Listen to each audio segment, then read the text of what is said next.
bem-vindo ao Quarta Parte Justiça e Disciplina, o seu podcast de Direito Militar. Comigo, Giliar Pires. Comigo, Marcos Peçanha. E comigo, Carolina Stein. E no episódio de hoje a gente tem a honra de receber aqui no escritório, na nossa sede do Quarta Parte, Dalvânia Barreto, um ex-militar, hoje jornalista, né? Jornalista na condição de reformado. Reformado da Brigada Militar, jornalista, que faz um baita trabalho aí, trazendo à luz muitos fatos envolvendo os militares estaduais, né? Mas para quem ainda não te conhece, não conhece teu trabalho, eu queria que tu te apresentasse para nós, falasse um pouco da tua história, né? Como que tu chegou aonde tu está hoje, qual o teu contato, assim, ainda, mesmo agora do lado de fora, com as questões militares. Primeiramente, agradecer, né, ao Peçanha, ao Giliar, à doutora Carol, né, pelo convite, né, uma satisfação estar aqui e talvez poder contribuir aí, né, para um futuro próspero, melhor, né, um fardo um pouco mais leve aí para a carreira dos nossos colegas, né, principalmente os praças da nossa instituição. Eu sou praça de 2000, né, as fileiras da Brigada. Este ano eu completo 24 anos, né, as fileiras da Brigada. Por uma questão de vaidade, né, hoje eu estou na qualidade, né, e qualificado como reformado nos quadros da Brigada Militar, né, por questões, né, que vieram se sucedendo ao longo da minha carreira. Eu trabalhei por 10 anos no 1º Batalhão de Ferro, né, aqui no bairro Praia de Belas, atendendo toda a Zona Sul. Trabalhei por anos dentro da Vila Cruzeiro, né, e demais vilas abrangentes aqui da área de jurisdição e do 1º Batalhão. Estive na inteligência do Comando de Policiamento da capital. Posterior, né, estive, né, na Assembleia Legislativa, em gabinete parlamentar, na segurança da presidência da Assembleia. Estive no DLP, né, que é o Departamento de Compras ali, da Logística e Patrimônio e Compras da Brigada. E, posterior, fui para o 24 Batalhão. Aí no 24 Batalhão, aonde enterraram a minha carreira, né? Por questões de perseguição, assédio, política, né? Então, uma gama de fatos e acontecimentos, né, imputados e empurrados, né, ao que me levou até o Hospital da Brigada Militar, aonde lá de fato alguém que tinha, né, o poder da caneta foi e disse: não, o trâmite agora é entre o HBM e entre o Departamento Administrativo da Brigada, né? E assim se sucedeu, né?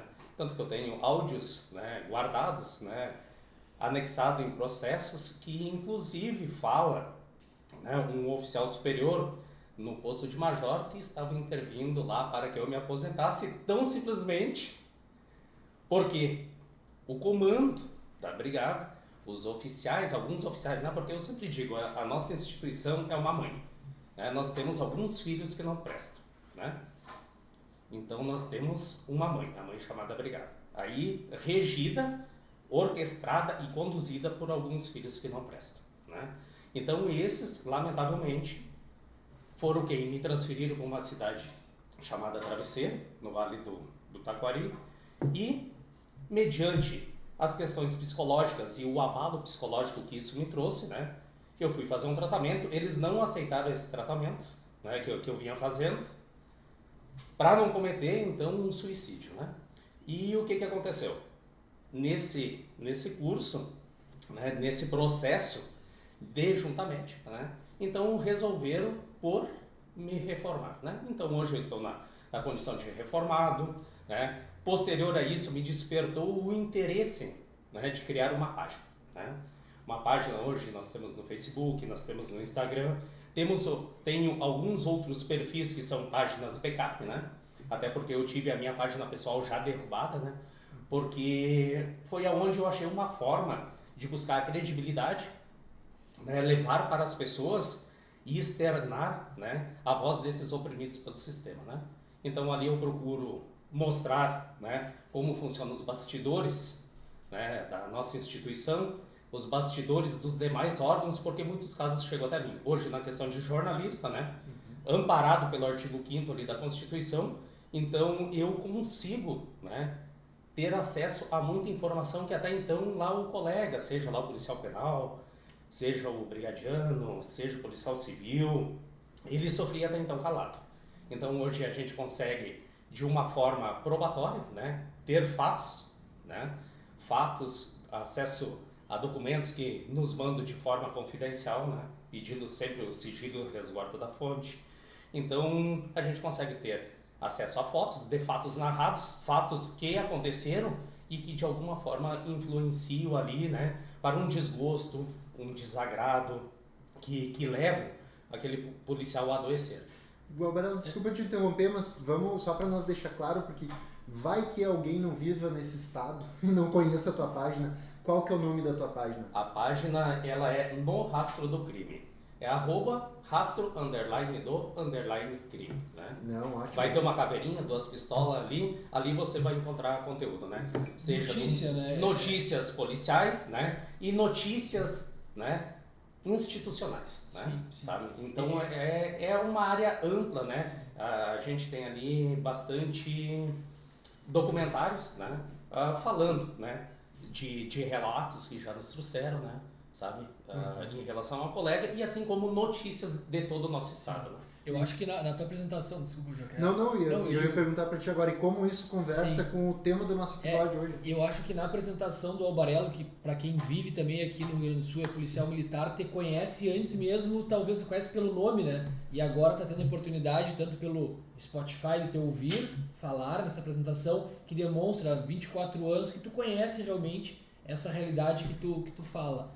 Né? Mas eu acho que o que tu narrou já na tua apresentação é o tema, que a gente anuncia então para o nosso ouvinte, que é o assédio moral na instituição, ou perseguição, como queira se falar, qualquer forma de maneira reiterada de causar algum tipo de transtorno, sofrimento que leva muitas vezes ao suicídio dos policiais militares, leva muitas vezes a questões, enfim, de reforma, como é o teu caso, como tu referiu também, né, vamos dizer assim, é uma briga de beleza de alguns, vamos dizer assim, administradores da instituição que não aceitam que as coisas sejam questionadas, e agora muito mais através da tua nova atividade profissional hoje como jornalista, tentando ganhar vida, seguir a tua vida, né, Barelo? Então tu continua publicando isso, e isso vem cada vez, vamos dizer assim, retroalimentando esse sistema, mas exatamente sobre esse assunto que a gente está falando, né? Assédio moral, perseguição dentro da instituição militar, e aqui eu acho que a gente não limita só na brigada, né?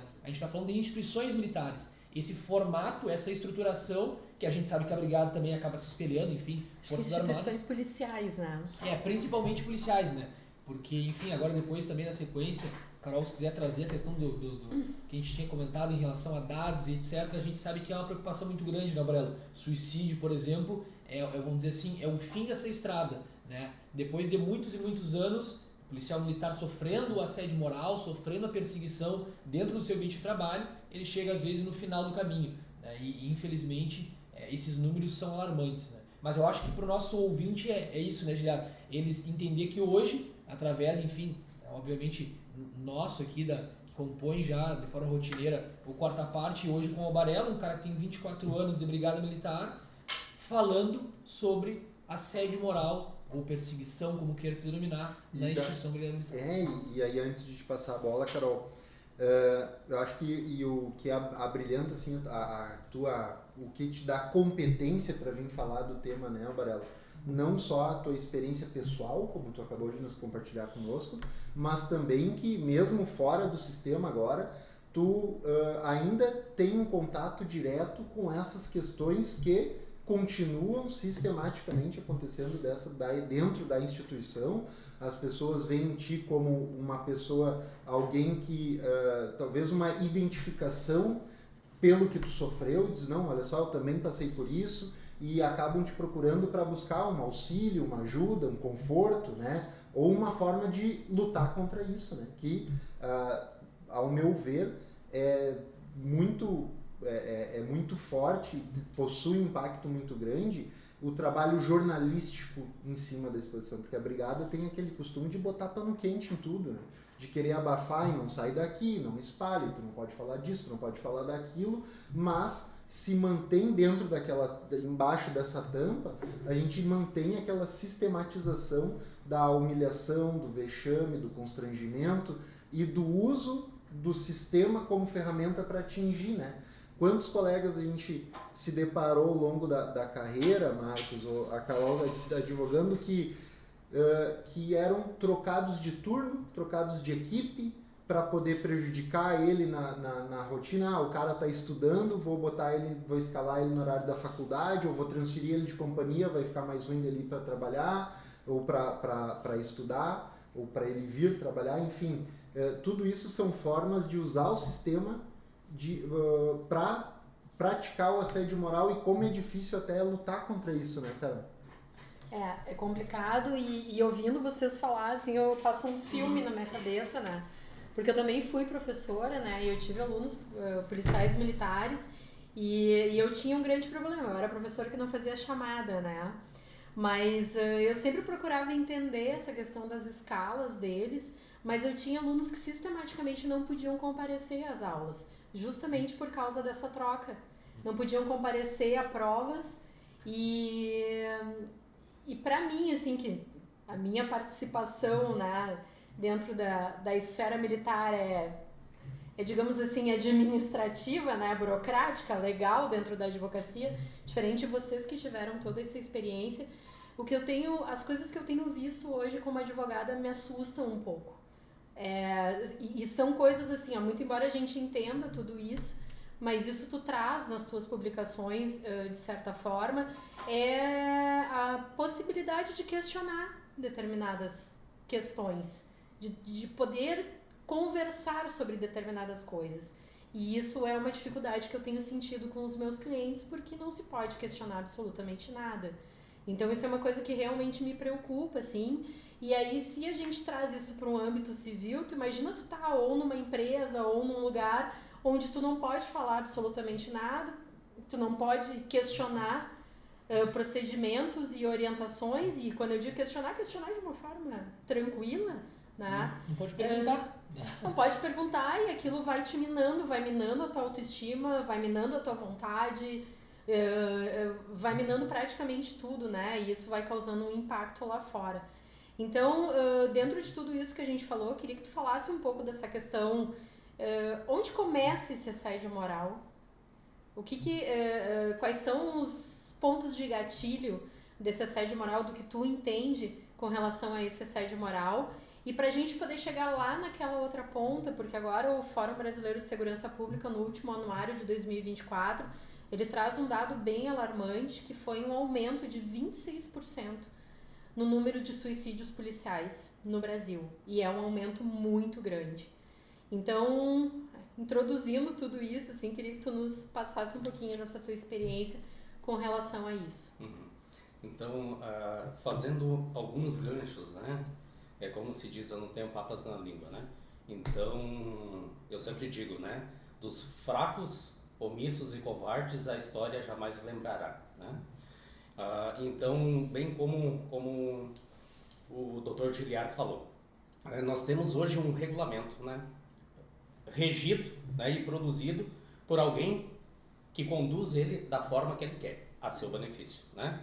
Nós temos junto, né, a nossa carreira hoje, muita hipocrisia, né? Nós temos alguns fatos, né? Aí eu digo porque chegou a mim de forma anônima, né? Inclusive, e esses documentos estão guardados, né? As orientações, inclusive, de quem eles tiveram, né? Teve uma ocorrência envolvendo um senhor, né? Aqui na capital, onde foram efetuados disparos de arma de fogo em um pneu de um veículo. Só que na condução dessa ocorrência ia ficar um pouco prejudicial à imagem. Telefones correram, e o que aconteceu? Tiveram que pegar lá em determinado cartório, alterar toda a ocorrência a mando de superiores, né? Então aí pode, né? Aí isso pode, né? Aí então simplesmente isso pode. Entrando Na questão também, ali falando um pouquinho, que aí é o gatilho que nós vamos chegar lá no final, que é o suicídio, né? Há poucos dias, né, até alarmante, aquilo ali me chamou muita atenção, né? Até pela própria coragem, porque o Brigada, né, conhecendo um pouquinho a instituição, sabe como ela se organiza quando ela quer te prejudicar. Então, sabendo que hoje nós somos monitorados, né, temos câmera por tudo, os brigadianos, né, cumprindo ali um ponto base na Avenida Ipiranga, foram lá escrever.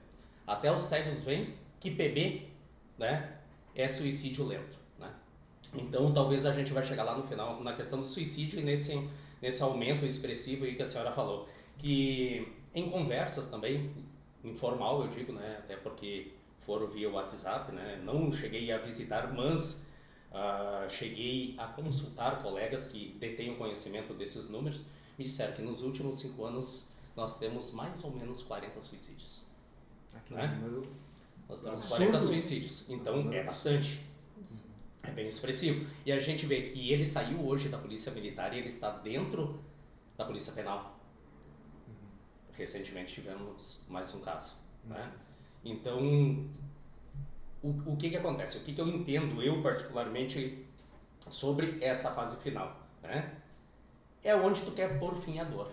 Né? Sabe, a gente escuta muito, eu tenho lido muito sobre o tema, porque eu me preocupo muito com esse tema, né? Até porque eu quase cometi o suicídio, né? Aí agora eu vou entrar aonde a senhora queria, aonde começa o assédio, né? Pois bem, eu vou colocar aonde começou, né? O meu assédio começou quando alguns oficiais, que um dia eu quero dar nome, né? Eu quero dizer o João, a Maria, o Pedrinho, o Paulo, o Zezinho, me prejudicaram, mas eu quero falar isso publicamente, né? Eu faço todos os dias, né, as minhas anotações, eu jamais esquecerei daqueles que prejudicaram a minha carreira, né? E se a gente olhar o processo de cada um desse superior que me prejudicou ou que buscou me prejudicar, seja aferir a minha imagem, tentar levar em me imputar algum crime, talvez usando, né, nem é talvez, é usando na maioria das vezes o poder discricionário, né, juntando um encarregado de inquérito, ali um escrivão, conduzindo o inquérito de uma forma maldosa e tendenciosa. Tanto é que nós temos um inquérito hoje aqui na JME, né, que foi um único inquérito, 27 policiais denunciados, fracionados em vários processos, onde na sua grande maioria, né, todos estão sendo absolvidos, onde eu ouvi está gravado. O próprio juiz dizendo, eu me sinto culpado, porque quando os oficiais da corregedoria, e desses eu não tenho medo de falar não, já falei para o juiz e falo aqui, né? Tenente Coronel Ivan, comandante do 15 BPM, Major Felipe e Major Altafim, né? E esses são os responsáveis, né, por muita desgraça na carreira dos policiais militares, porque fizeram desses policiais militares um trampolim para a ascensão de suas carreiras. Então, né, regido pelo próprio juiz da Justiça Militar em audiências que eu, sentado na condição de réu e já absolvido fui, disse que quando esses oficiais sentaram à sua frente, fizeram uma proposta de trabalho, né, e aí montaram toda uma operação, toda uma estrutura, né, escutas, né, 2 anos escutando para não pegar nada. Porque não existia crime, não existia nada. Aí precisa esquentar a ocorrência. Aí precisava esquentar a ocorrência.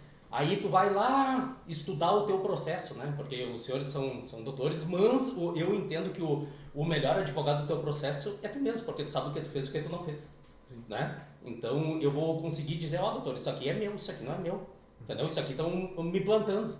Né? E para minha surpresa, olha, vamos deixar uma margem para eles, 20%, 80% só mentira. Né? Então, o que aconteceu com esses oficiais, que é onde eu quero chegar para não perder a minha linha? Esses oficiais, com expressão política, que depois começaram a aparecer no cenário, me viu como uma ameaça. Uma ameaça de novas ideias, uma ameaça talvez revolucionária para esse sistema castrense. Né? Para essa questão que hoje eu defendo que a nossa polícia ela tem que ser uma polícia fardada e desmilitarizada, né? Eu entendo isso, porque talvez a gente vai solucionar vários dos nossos problemas, principalmente a questão do assédio moral, né? Então, aproveitando todo um gancho político que eu tive, desde o movimento Pro-BM, lá na época do governador Sartori, né? Me mandaram a conselho, tentaram me excluir da instituição, aí já nem me desagregaram por um homicídio, né? Lá em Alvorada, né? Decorrente da atividade da função policial militar, que intervi em um roubo, acabei matando lá um marginal, já nem desagreguei e agreguei novamente em outro conselho. Então, ali começou uma série de perseguições, né? Ali foi o gatilho. Ali começou uma série de perseguições. Por quê? Lá em 2015, eu resolvi, né, entrar para a política, né? Conhecer o mundo político e entender como a política se organizava. Sobre o sonho, a vontade, né? Sendo um idealista de que eu posso ajudar meus colegas. Então, a gente fez um movimento político. Ali apareceu um soldado. Mas um soldado à frente de uma campanha política de um deputado estadual, de um deputado federal. Ali já gerou conflito, porque não aceitava a figura de soldado. Os oficiais, que na época queriam melhoria para os praças, né, e que foram esmagados ao longo da carreira por querer o bem dos praças, esses oficiais começaram a ser pressionados pelos seus pares, né? Porque como que tu vai deixar um soldado conduzir, né, uma campanha política, né? E assim aconteceu, assim eu conduzi, assim eu auxiliei, essas pessoas foram eleitas, né? E me projetei a trabalhar no gabinete sobre o sonho, a vontade, né, a perspectiva de tornar a nossa carreira um pouco mais leve. Tive as minhas frustrações, porque não consegui, porque eu não tinha o poder da caneta, né? Eu tinha boas ideias, era assessorado por bons colegas. Acho que se eu pudesse linkar, desculpa, mas como eu disse assim, eu estou escutando e estou assim, fazendo uma lista de coisas que levam, que materializam na verdade o assédio moral na instituição, conforme está falando.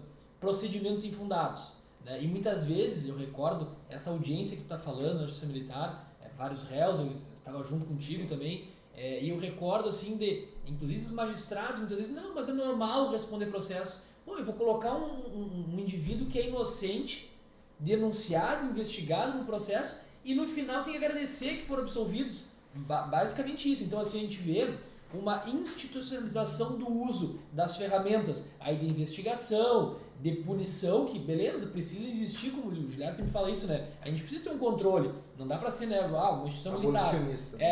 Precisa ter um controle, mas de que maneira essas ferramentas são usadas, né? Ferramentas de investigação, ferramentas, enfim, a instauração do inquérito policial militar, tu referiu também a questão das escalas, que a Carol tinha referido também, porque é muito tranquilo para um oficial dizer, não, é o seguinte, Albarello, a partir de agora, faz 10 anos que tu tá tirando uma escala lá de 12 para 36. Tranquilo. Organizou tua vida em função daquilo. Tem a tua família, etc, tudo organizado. A partir de agora é primeiro turno para ti, da meia-noite às 6 da manhã, toda noite, sem uma folga a cada 15 dias. Aí vai dizer, não, mas é a escala, ele sabe. Cara, ninguém trabalha nessa escala em nenhum lugar do país, assim, só nesse turno. E aí vão dizer o quê? Não, mas o sistema permite que eu faça uma reeducação pela questão discricionária, tô precisando de alguém na guarda. Isso aconteceu contigo, Barelo. Então assim, se cria, por exemplo... A justificativa é sempre discricionária. Sempre. E se utilizando sempre das ferramentas já existentes. Por isso que é difícil no assédio, né, essa questão da perseguição, demonstrar que realmente aquela pessoa está sendo assediada moralmente, que ela está sofrendo uma perseguição, que ela está sofrendo uma humilhação. Por quê? Porque tudo, na verdade, faz parte dessa estrutura da polícia militar. Essa estrutura hierarquizada, que tem um sistema rígido em relação ao regulamento disciplinar, por exemplo. E aí eu estava discutando assim, né, Aurélio? E elencando, como a Carol perguntou, tá, mas de que forma isso acontece? E cara, acontece das mais variadas maneiras. Tanto da própria instituição, Brigada Militar, Departamento de Saúde, também acho que pode falar um pouco disso, né, Barelzinho? Então é uma sistemática que se envolve em torno, às vezes, de, bom, o Albarello é um cara que está dando voz para quem não tinha que ter voz, para pessoas que estão reclamando de coisas que não tinham que reclamar, então vamos cortar a cabeça dele. É basicamente isso que acontece. E aí várias pessoas trabalham, né, de forma, vamos dizer assim, separadas, mas com um objetivo em comum. Organizada, né? Então, O que acontece, né, Peçanha, né? Vocês como brigadiano que foram, hoje defensores que são dos brigadianos, sabem, escutam e compreendem. Existe a perseguição velada, né? Os acordos interpessoais, né, entre comandantes.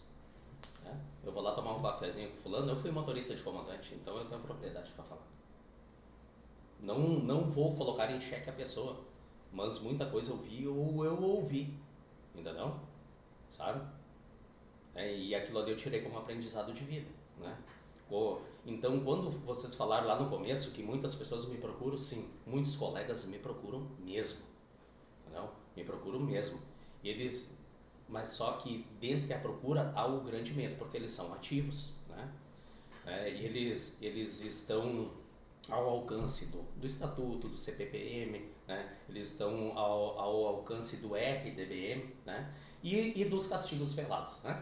Então, quando a Carol falou, Barela, onde é que foi o gatilho? Sim, o gatilho meu foi a política. O gatilho de alguns oficiais, não da instituição, de alguns oficiais, que fique bem claro, né? Porque como eu já dei nome de alguns, eu tenho uma lista, e um dia eu quero falar. E começou com a política, porque eles viram que a praça... Tu começou a dar visibilidade. Comecei a né? dar visibilidade para a praça, tanto é que eu fui o único policial que levei para as ruas de Porto Alegre, consegui o passe livre, esse é o uso da farda, através, né, daquela fatalidade, né, onde a gente expressou a nossa insatisfação da morte do colega lá do 11, o Robertinho, né, morto, fardado dentro de um coletivo, indo para Restinga, se eu não me engano. E então, através dali, eu pedi autorização para a família, até coloquei a foto dele na época, se eu não me engano, era Facebook, até ele fardado, morto ali, e a partir dali a gente começou um grande movimento, né? Então, esse movimento, na época, tinha um comando que me chamava toda hora lá no QG, porque eles colocaram o serviço de inteligência, tudo, fazer um levantamento e viram que realmente, dos 457, nós estávamos inseridos, na época, em 417 municípios do estado, fazendo um grande movimento em grupo de WhatsApp, que foi ali próximo às eleições onde elegeram o Sartori como governador do estado. Então, a partir dali, né, tentaram nos acalmar, né, porque nós estávamos reivindicando, levei esses colegas para a rua, nós viemos desde o Largo, lá em Ipatur, se não me engano, aquele próximo lá... Na Érico, perto do centro ali? Do centro, lá embaixo nos bombeiros, né, caminhamos com megafone, nunca me esqueço ali o Tenente Citeneschi, né, hoje nos bombeiros ali com megafone, uma legião de brigada, já um grupo expressivo, né. Subimos, viemos até o MP aqui pedir uma audiência, né, ali fomos atendidos, se eu não me engano, por um desembargador na época ali, né, para a gente colocar e expor a nossa insatisfação por algumas questões que estavam acontecendo e que hoje ainda acontece, porque isso eu entendo que desde a criação da instituição isso acontece, porque um dia eu tive, e o que me deu mais força foi o quê? Um oficial que hoje está na reserva, né? Ele até foi comandante de um comando regional, né? E ele queria estar em uma condição política, não conseguiu, assim como outros e tentaram depois me incriminar porque eles não ganharam espaço político e tentaram usar depois da função me comandando para me incriminar, né? E aí, para minha surpresa, o que aconteceu? A grande maioria deles já foram candidatos ou são pretensos candidatos a cargo eletivo, ou seja, então, é para ver que eu não estou mentindo. O meu problema com alguns oficiais, que foi o que me levou à minha reforma, ele é um medo, e é político, né? Um medo da ascensão de uma praça para poder representar e dar voz aos praças, né? E trazer em si um risco iminente a esse sistema que eu considero um sistema maquiavélico, né? Então, o que aconteceu, Carol? Eu saí da Assembleia e eu fui pro 24 Batalhão. Na época, o comandante-geral, não, Barela, pensa, talvez tu vai para Alvorada. Não, quero ir, eu resido em Alvorada, eu quero ir para Alvorada. Pois bem, cheguei lá em Alvorada, né, e estava agregado por causa dos movimentos classistas, né? Aí, porque eu dei nome a uns oficiais, que inclusive um foi candidato já, né, concorreu, né, falava mal nos tal de PAEC, né? Esses colegas aí que falam em política, de pretensão política, aí para nosso surpresa secretário lá no município tal, posterior que se aposentou ao comando regional, e depois o querido foi lá e, não, agora eu sou candidato a vereador, sou candidato a deputado, sabe? Então é muita hipocrisia, né? Então, a partir dali, o que aconteceu, né?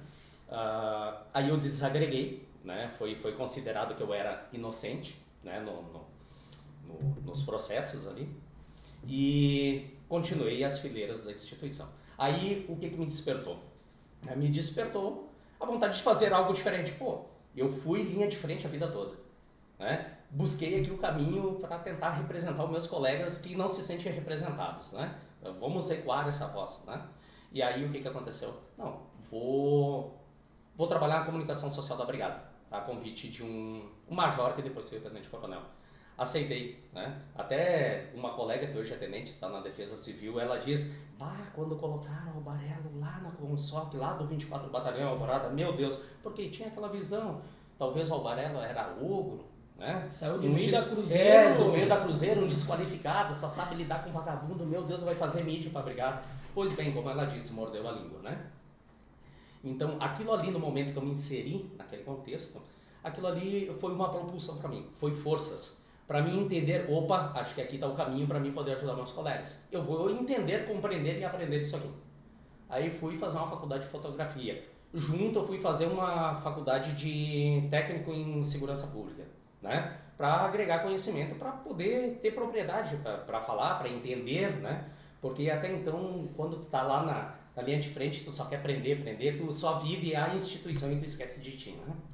Então, a partir dali eu trabalhei na comunicação. Para minha surpresa, trabalhando na comunicação da brigada, estes oficiais, tenente-coronel Ivan, major Altafine, major Felipe, em um inquérito forjado e montado, tanto é que o meu advogado, que não foi o senhor que me representou, e sim o Dr. Jairo, nessa situação o senhor representava outro colega que foi iniciado junto comigo, uma senhora depondo, tem 2 laudas aqui, né? Se a senhora não sabe o que é 2 laudas, 2 folhas, esse aqui é o seu depoimento. A senhora confirma isso aqui? Não, eu não falei isso. Ou seja, um depoimento totalmente conduzido.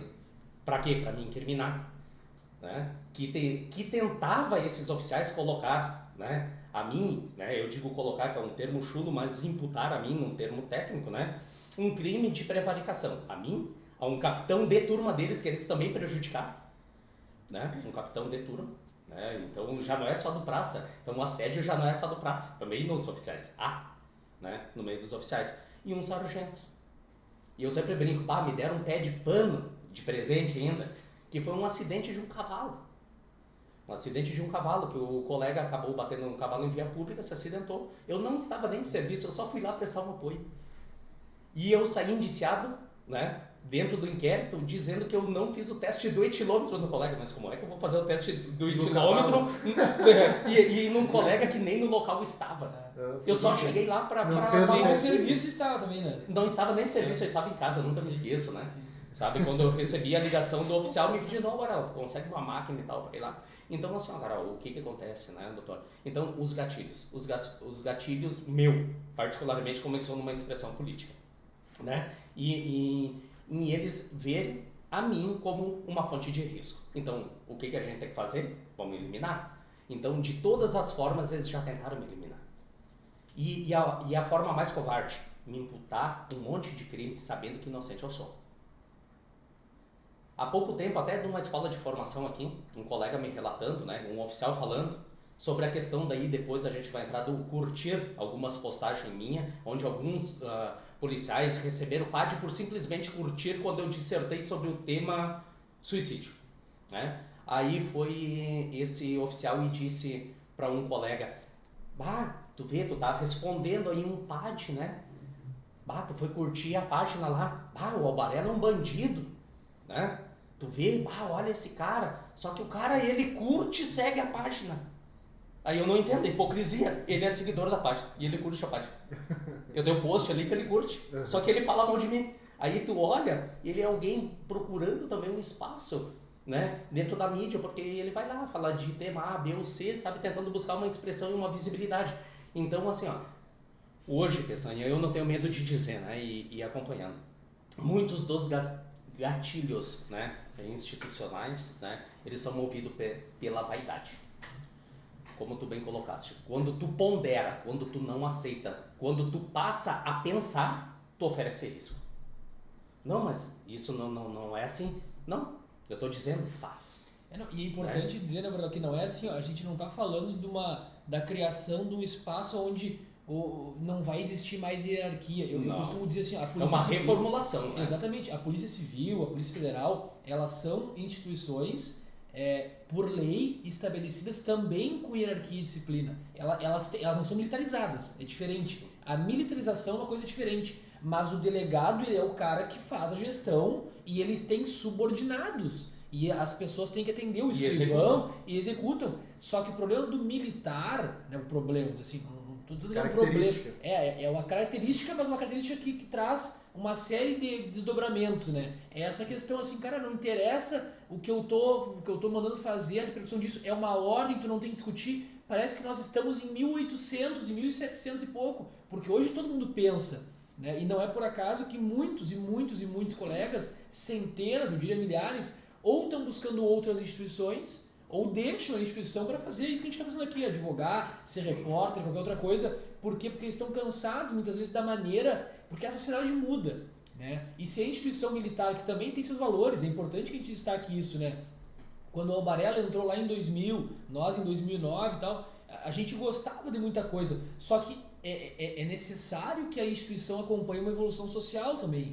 E, né? tem aquela questão que a gente já falou aqui também, é a questão assim, a polícia hoje, a polícia ostensiva, ela é uma polícia de segurança pública, né? Então, essa é uma questão que a gente vai chegar uma hora que a gente vai ter que enfrentar isso, tanto politicamente, para reestruturar tudo isso. E aí sim a gente vai poder buscar nessa questão de vamos trabalhar uma hierarquia dentro de uma polícia ostensiva que trabalha com segurança pública, trabalha com a comunidade, com o cidadão de uma outra maneira. Uma polícia que respeita, vamos dizer assim, os direitos humanos, que respeita o cidadão, mas que respeite também o seu próprio servidor, dentro da sua estruturação, né? Porque não há o respeito, né, Peçanha? Não, mas e aí, desculpa, Albarella, mas daí eu acho que fica aquela questão assim, tu coloca um praça que está tendo sistematicamente todos os direitos dele violados para ir defender o direito de outra pessoa.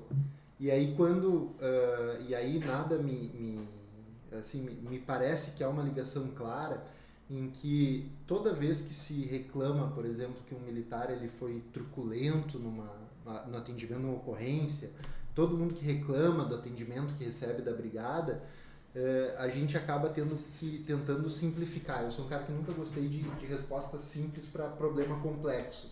E eu fico pensando assim, tá, beleza, vamos considerar que não é apenas a vaidade do civil sendo abordado, que não queria ser abordado, que não é o cara que dá o carteiraço e tu sabe com quem tu está falando. Vamos considerar que pode ter ocorrido um excesso naquela abordagem ali. Aonde que nasceu a necessidade desse militar cometer um excesso ali? O que tem por trás dele? Quem labuta, e eu sou um defensor dos direitos humanos para os policiais militares também, acho que aqui todos nós, mas na bandeira dos direitos humanos a gente busca entender, não, mas espera aí, o que fez o cara lá uma vítima da sociedade? Tá, mas quando é policial, a gente nunca pensa o que fez aquele policial militar que não saiu de casa para ser truculento com ninguém, que saiu de casa para trabalhar e defender a sociedade, se for preciso dar a própria vida por ela. O que fez ele atender uma ocorrência daquela forma que se considerou exagerada? Muitas vezes pode ser o excesso que ele sofre contra os direitos dele também. O abuso que ele sofre vai sair em algum lugar. Esse excesso vai acabar repercutindo em algum lugar. É aquilo, né, Giliar? Como se diz, talvez os meios não justificam a ação, né? Os meios empregados ali pelo colega não justificam a ação, mas só que falta a compreensão, né? E tem pessoas assim como eu, né? E eu tenho um grande equilíbrio, um grande equilíbrio emocional e psicológico, porque senão eu já tinha me matado, porque me passou pela cabeça me matar, entendeu? Devido a toda essa pressão. E eu soube muito bem distinguir a minha ação com a pressão que eu sofria. Agora tem colega que não sabe, ele não sabe. Então, voltando lá no gatilho, Carol, o que aconteceu?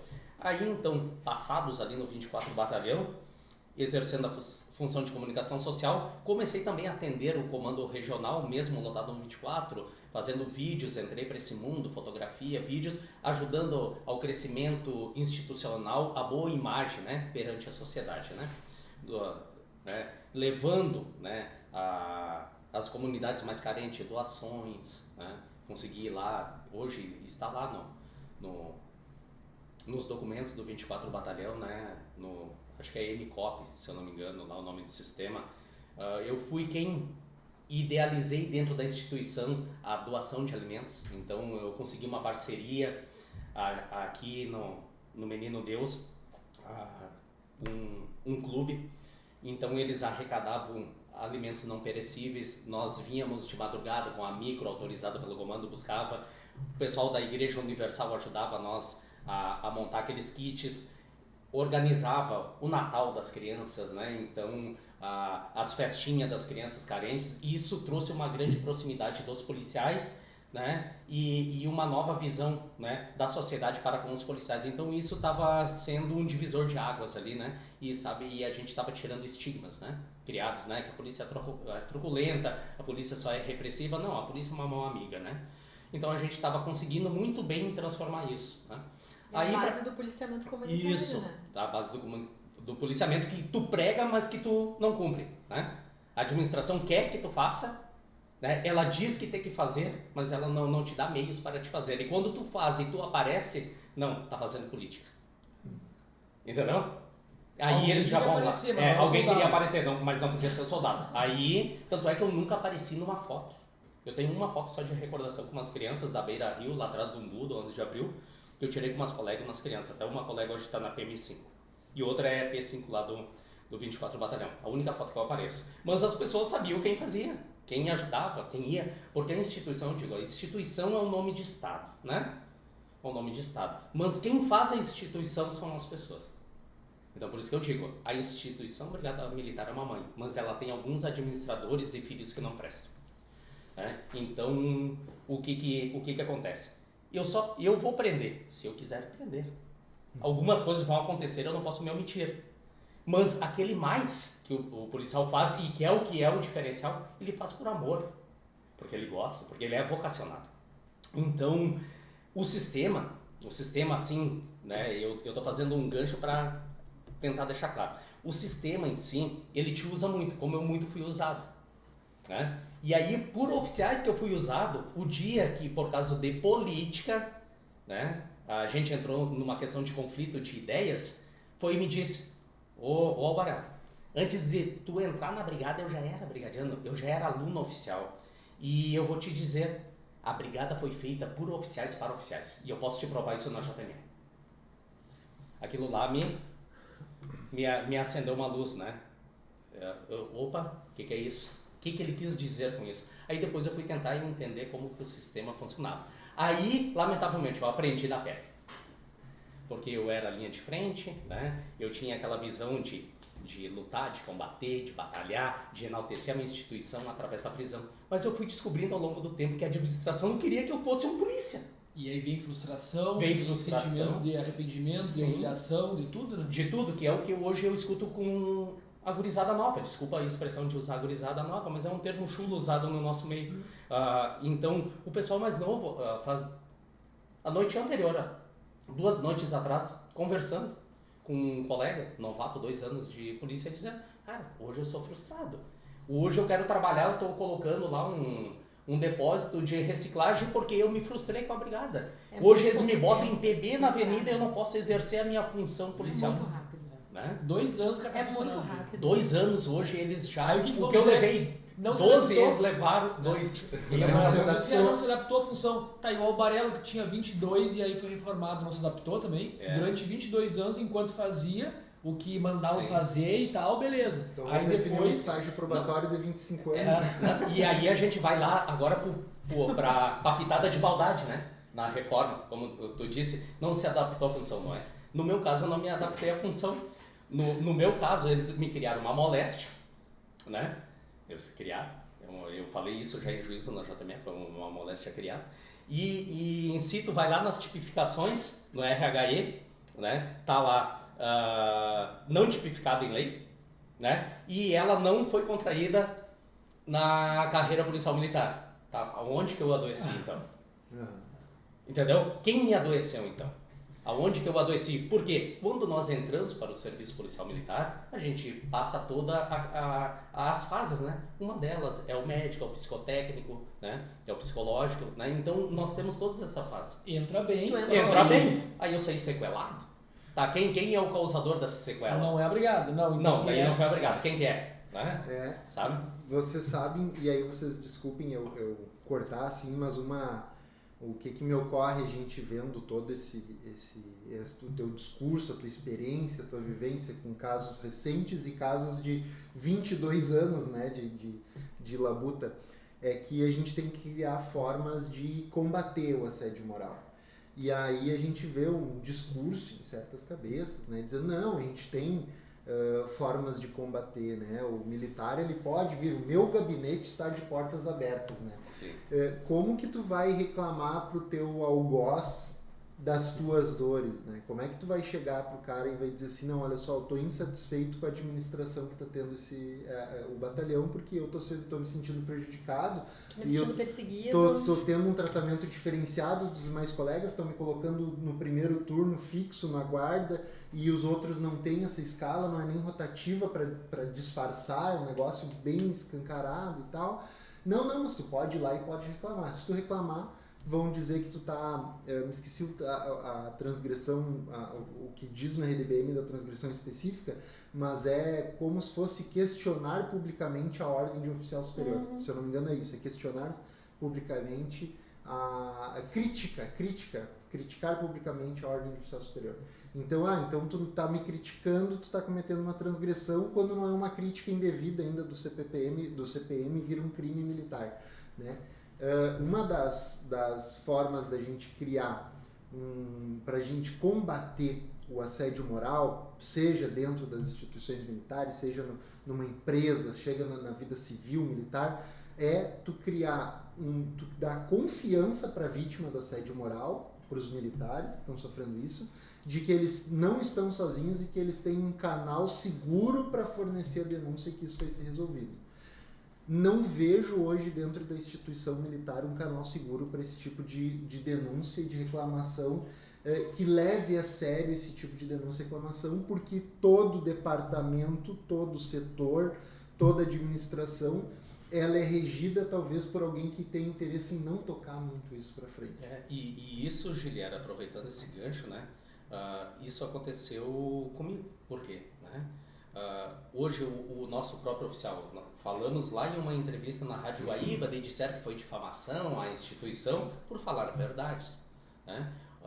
O qual que é a saída que hoje a maioria dos policiais buscam, porque eles acabam se abalando. Eles acabam buscando um tratamento psicológico, porque eles já não conseguem enfrentar aquela situação. Só que eles chegam lá no hospital da brigada, eles vão encontrar o quê? Um oficial médico carreirista. Aí esse oficial, né, ele vai fazer o jogo da administração, né? E ele achou que ali seria talvez o porto seguro para ele buscar uma ajuda, né, seja a psicológica ou a psiquiátrica para ele tratar aquele problema criado já pela administração, né? E ele não encontra, né? E aí o que acontece? Aí ele não tem segurança, né, para fazer uma denúncia, para ser acolhido, né, para ter os direitos respeitados. E levado a sério, em algum lugar que leve a sério essa denúncia. E aí, Albarello, eu já finalizando talvez minha última fala na nossa gravação, estou muito satisfeito com a tua participação, né? Te agradecer de novo por ter aceitado o convite, mas aí eu acho que entra um trabalho jornalístico, imparcial e externo que eles tentam, mas que não conseguem alcançar com as normas institucionais, feito por alguém que já viveu na pele isso, que é o trabalho que tu vem executando. Então, talvez essa grande demanda que tu tem de militares relatando casos de abuso se dê pela falta de um canal seguro dentro da instituição para fazer isso, de alguém que leve a sério aquilo que eles estão vivendo, né? Então, eu acho que pode ser isso que reflita, assim, além da qualidade do teu trabalho, o crescimento que tu tem tido nas redes sociais, do alcance, a visibilidade que tu tem tido, eu acho que vem muito da credibilidade do teu trabalho e, nesse ponto específico dos assédios, da falta de um canal seguro para se fazer isso. Porque o que chega, né, Giliar, então a gente no resguardo, né, que o próprio artigo 5º ali, se eu não me engano, inciso 14 da Constituição, ele prevê o sigilo da fonte. Então eu levo isso à risca, né? Então eu procuro passar bastante credibilidade e confiança para quem me procurou. Então, porque se ele me procurou é porque ele se sentiu confiante, né? Então eu tenho que ter esse respeito a ele, né? Eu não sou carreirista, não tenho interesse nenhum, né, em prejudicar, e sim, eu quero ajudar. Então eu procuro o máximo possível proteger. E só para não encerrar, porque eu fui e acabei não falando para não deixar a Carol sem resposta, porque é que quando a gente entra na questão do assédio moral, ele é muito complexo. Então ele tem toda uma narratória, uma narrativa para te entender como que se pratica o assédio, né? Porque ele é velado.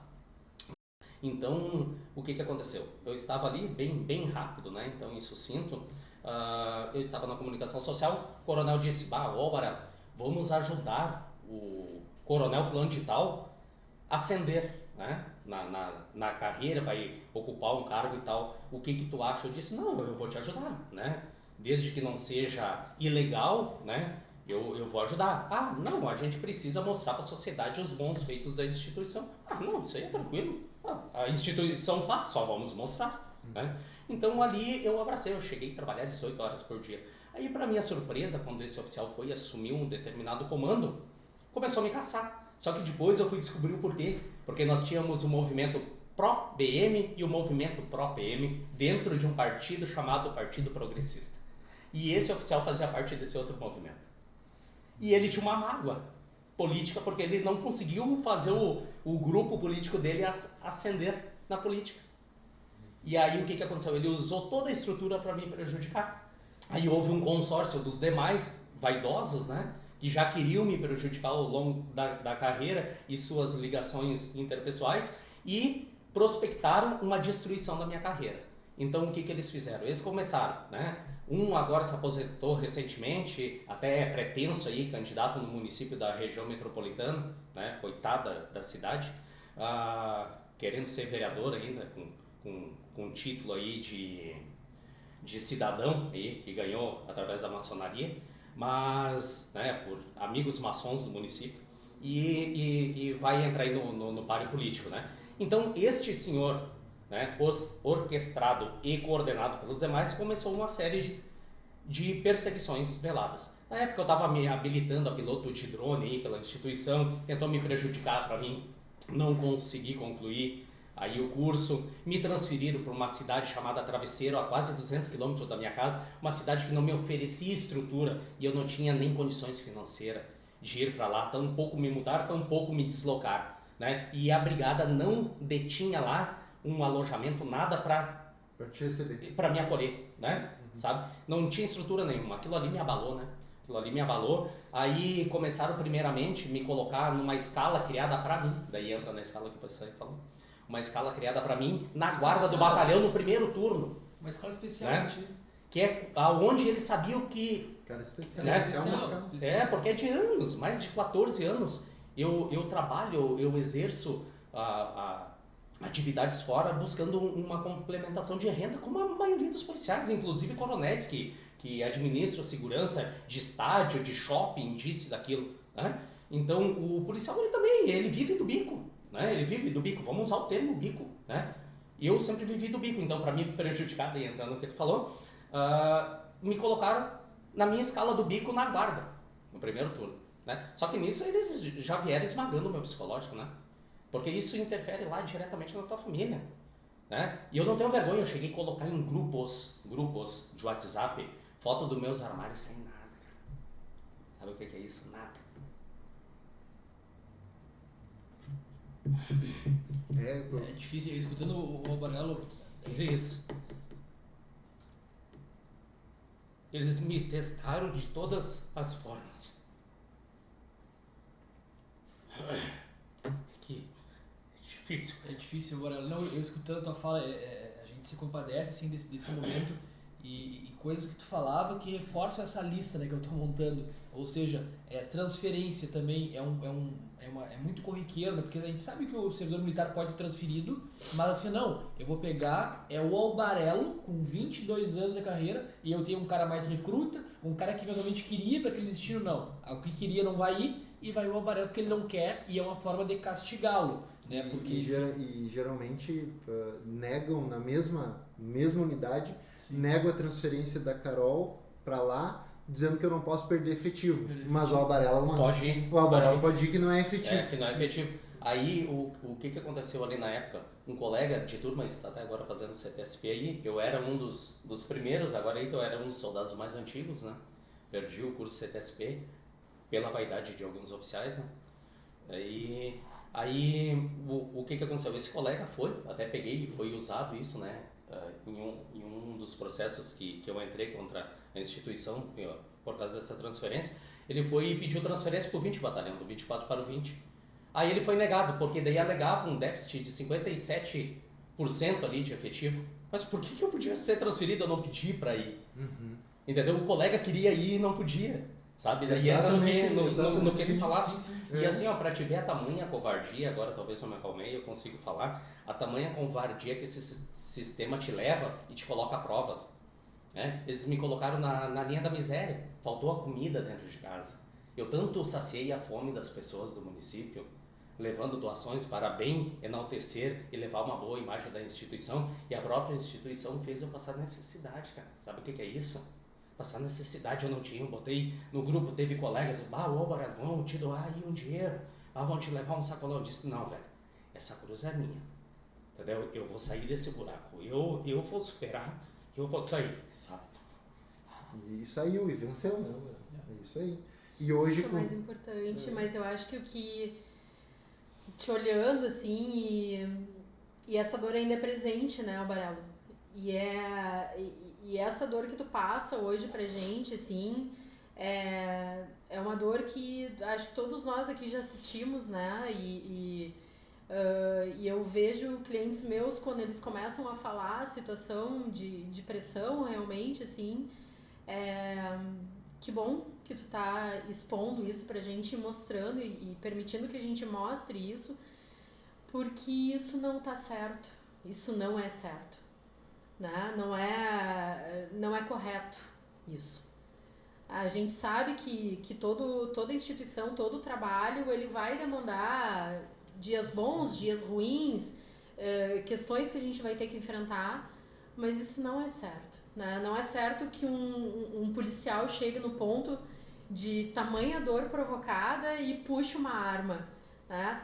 Pra gente, se a gente quiser sair para fora da questão militar, não é justo que um aluno de pós-graduação chegue numa pressão tão absurda que também se mate. Não é justo que qualquer tipo de profissional chegue nisso. Porque a nossa vida adulta, ela passa pelo trabalho, e é o trabalho que a gente escolhe, né? E é o trabalho que tem que nos dar um retorno de satisfação, mas por algum motivo a gente entra em sofrimento. A gente entra em sofrimento. Né? E aí, como tu diz assim, ó, questão administrativa, processo penal é máquina de moer gente. Mas daí o pessoal trouxe, né? Mas tu foi absolvido no final. Cara, mas e a cruz que tu carregou 5 anos pra responder no processo, não sabendo se tu ia ter uma condenação no final. Exatamente. Aquela tua imagem exposta em jornal, o teu nome exposto em jornal, né? Não, Ninguém que ganha páginas para vender a desgraça do policial e alguns oficiais se promoverem em cima disso, dizendo que estão combatendo, fazendo discurso midiático e bonito. Depois eles não fazem uma nota na mesma proporção e não pedem o mesmo espaço para se retratar. Sim. E dizer, erramos com ele. Eles nunca vão admitir. O erro nunca é. E sabe, Carol, a dor que a gente carrega é saber que tu podia contribuir, tu podia ajudar tanto a instituição quanto teus colegas no serviço ativo, né? Tu foi, desculpa o termo que eu vou usar, castrado, né? Tu foi castrado, simplesmente para quê? Para satisfazer o ego e a vaidade de alguns oficiais. Né? Eu me sinto assim. Hoje, se disser, Albarello, tu é feliz? Não, não sou feliz. Entendeu? Hoje o que eu fiz? Eu procuro superar isso para não cometer o que muitos colegas cometeram, que é o suicídio, porque já me passou, e já repeti, acho que é a terceira, quarta vez, para ver que é muito marcante essa frase suicídio. E eu tento combater, né? Tento combater isso para não acontecer comigo e tento combater isso para não acontecer com outros colegas, né? Porque é uma dor, assim, que é difícil explicar para ti, Carol, para ti, Giliar, porque tu briga contigo. Porque, pô, eu não fiz, não, meu sistema tá dizendo que tu fez. Não, mas eu não fiz, não, mas tu fez. Não, senta lá, tu é condenado, tu é preso, tu tá respondendo o PAD, né? Tu tá respondendo a sindicância, tu tá respondendo o conselho. Aí tu vai pro financeiro, né? A gente sabe e respeita todo o trabalho, ele tem que ser valorizado. Hoje um trabalho advocatício, né? Ele não é barato, de advocacia ele não é barato. Então muitas vezes tu acaba fazendo o quê? Tu acaba trabalhando toda a tua carreira pagando advogados para quê? Para se defender. Daí tu coloca na balança, valeu a pena? Né? Não, valeria a pena se a instituição me respeitasse.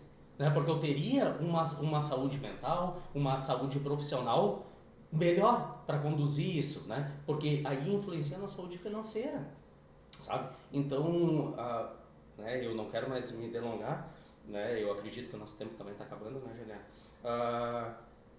Carol, eu sou um que disserto, eu falo sobre o suicídio. Eu vou continuar dissertando, falando sobre o suicídio e qualquer abuso. Porque se nós entrarmos na questão do jornalismo, né, eles não querem falar em suicídio. Porque entende que isso seria uma forma de incentivar o suicídio, tu dizer como a pessoa praticou o suicídio, etc e tal. Não, o suicídio a gente combate, né, com prevenção. A principal percepção minha em relação para te combater o suicídio é tu respeitar o direito das pessoas. Tornar a vida dela mais leve, né? Tornar as pessoas, tratar as pessoas como pessoas. Com dignidade, entendeu? Com dignidade. Então eu acredito que ali tu já vai resolver 50%, 60%, né, da intenção que um colega, que qualquer pessoa tenha de cometer o suicídio, né? Que para mim o suicídio é o fim, né? Porque ele quer pôr fim à dor. Ele não quer se matar, ele quer terminar com a dor, né? Ele quer acabar com a dor, né? Ele não quer se matar, é a dor. É a dor. Eu acho que a última contribuição que eu faria também para encerrar a participação, a gente já estendeu bastante até, mas tá bacana porque o assunto ele temos horas e horas para falar, né? O assunto exige. Mas assim, ó, puxando o gancho do Giliar, que estava falando, e especificamente sobre a questão desse tratamento, desse olhar que a instituição deveria ter, não basta simbolicamente dizer não, a instituição criou o programa Anjos, a instituição tem a corregedoria para o policial fazer uma denúncia. Cara, esses dois exemplos que eu trago são, e vocês sabem disso, todo mundo nos escuta, simbólicos. Isso foi feito para promover também, muitas vezes, alguém que, vamos ter uma ideia. A ideia é bacana. Pergunto para ti, Albarello, alguma vez alguém do programa Anjos te procurou? Tu estava 2 anos, 1 ano e pouco, fazendo o afastamento psiquiátrico. Alguma vez alguém te procurou e disse, não, Albarello, é o seguinte, ó, tu tá com um problema psiquiátrico, tu tá pensando em suicídio, vamos te estender a mão. Aproximados, né? Não chega a 1 ano, a 8 meses, né? A gente não chegou nem na Lei 10.990, onde 1 ano ininterrupto e 2 interruptos, né? Talvez fizeram uma soma, porque eu fui baleado em serviço e fiquei com esse dedo aleijado, talvez eles somaram aquilo ali, que foi uma época de 10 meses que eu tive um atestado em decorrência do disparo de arma de fogo, né, que eu sofri, né, num confronto armado, onde me restou uma lesão e foi um ato de serviço, porque até então eu estava há 7, 8 meses buscando ajuda, né, buscando a ajuda dos anjos que não são anjos. E tu encontrou né? ajuda? Não, eu não encontrei, eu encontrei uma grande resistência dentro do próprio hospital, da instituição que era para me tratar. Eu encontrei uma grande resistência, né? Eu tive lá de sabores, né? A gente chegou a discutir porque eles não se preocupavam em saber como estava a minha saúde mental. Eles queriam me convencer a me apresentar na cidade. Eu estava dizendo não, eu não tenho condições psicológicas, financeiras, saúde psicológica, saúde financeira de me apresentar na cidade. Não, mas Albarello, te apresenta, depois tu volta. Até que um dia o major disse, não, Albarello, estão intervindo aqui dentro, o major. Aí o que eles faziam, né? Que foi o que a gente falou na Rádio Guaíba, né? Que eu considero uma baita de uma falta de ética profissional, né? eles fracionavam o meu atestado. Se o médico me desse 30 dias, eles me davam 7. Para mim voltar dali 7. Eles tentavam me matar no cansaço. Eu já estava abalado por toda aquela situação que se desenrolava, e lá dentro eles me enterravam mais ainda. Né? Eles me enterravam mais ainda. Marcavam para as 9 da manhã, me atendia 1 da tarde. Eu era o último a ser atendido quando esvaziava os corredores. Né? Até um dia que eu cheguei e disse, não, isso aqui não é junta. A junta de uma pessoa não é junta. A junta é no mínimo 3 médicos, então é junta. E aí a gente entrou numa questão de debate ali, acabaram, para mim, marcando realmente uma junta. Daí eu passei a ser acompanhado por 3 profissionais ali, sendo que nem todos eram psiquiatra, né? Um era ortopedista, né? O outro era gastro, o outro era não sei o quê, mas psiquiatra tinha um, né? Falando de saúde mental, né? Atestando, validando e tentando qualificar ali uma moléstia, né, de saúde mental. Então, assim, ó, eu vou dizer, lá na tropa, os oficiais carreiristas e políticos começaram a adoecer a minha saúde e a minha saúde funcional, e dentro do hospital que era para me ajudar, acabaram de enterrar a minha saúde funcional e a minha saúde mental. Né? Então, é o que eu digo, né? Eu espero que ninguém passe por isso, por esse dissabor. Então, eu acredito que confiaram em me trazer até aqui, porque eu acredito que eu não tenha falado nenhuma bobagem, né? Nada do que aconteça, mas que talvez as pessoas não tenham coragem de falar assim como eu estou tendo, né? Talvez, depois disso, venha mais um IPM. Mas daí vamos ouvir os senhores juntos, né? Vamos ouvir os senhores juntos. Mas talvez vai vir mais um, né, para essa coleção que eu já tenho aí de IPM, sindicâncias, por falar do tema, principalmente suicídio, né? Que para mim é muito sensível, né? Porque é a dor, né? É onde tu bota fim a tudo. Tu botou fim à tua vida, tu botou fim a tudo, né? Porque a gente entra na instituição movido de sonhos, perspectivas, né? E expectativas, né? E acaba tudo sendo frustrado, né? É isso aí. Eu estou muito satisfeito, Albarello, de novo. Muito obrigado. Eu acho que, como mensagem final, eu vou reforçar o teu trabalho, como tu falou, e como eu disse, essa alternativa a um canal seguro e confiável de levantar essas questões, lendo o inciso 14 da Constituição, do artigo 5º da Constituição que tu citou. É assegurado a todos o acesso à informação e resguardado o sigilo da fonte quando necessário o exercício profissional. Hoje tu exerce a profissão de jornalista, então tu tens o sigilo das tuas fontes assegurados pela Constituição, o que te dá essa credibilidade também e essa visibilidade, que às vezes é boa e às vezes é ruim, porque tu acaba te tornando um alvo, né? Não é fácil sustentar essa posição por muito tempo, mas para poder que tu continue, né, sendo esse refúgio para os praças que não sabem mais para onde correr, e que tu continue compartilhando conosco, não foi para o ar, mas aqueles casos que conversávamos antes, que militares te agradecendo porque não cometeram suicídio, porque tiveram uma conversa contigo, nem te conheciam e acabaram chegando até ti, né? Que isso continue se reproduzindo e que tu encontre o merecido reconhecimento pelo trabalho que tu tem feito, tá? Da minha parte é isso, pessoal. Muito obrigado. Queria te agradecer a confiança de ter vindo aqui, de ter te exposto, de ter aberto e ter mostrado um pouco dessa tua dor que ainda persiste. Isso é uma coisa bem importante. Eu acho que vai fazer bastante diferença para quem te vê nas redes, né? Mas hoje está te ouvindo, está te vendo. E queria te agradecer muito ter vindo aqui hoje. Também, só registro o agradecimento, Barão. Sei que não foi fácil, mas eu tenho certeza que quem está passando por um problema semelhante ao que tu passou e que tu passa hoje ainda, vai se sentir talvez mais encorajado de buscar o que precisa ser feito realmente para evitar daqui a um pouco chegar no fim que a gente falou, que infelizmente muitos policiais acabam caminhando. É isso aí. Agradeço então aqueles que nos ouviram, nos assistiram até aqui, e compartilha. Seja você um anjo, então, e acabe compartilhando esse episódio, curtindo, mandando para os colegas o link e fazendo circular as informações a respeito desse tema, que ele é tão sensível e tão relevante e que merece tanta atenção como a gente está tentando buscar aqui hoje. Muito obrigado e até a próxima. Até a próxima. Tchau, tchau.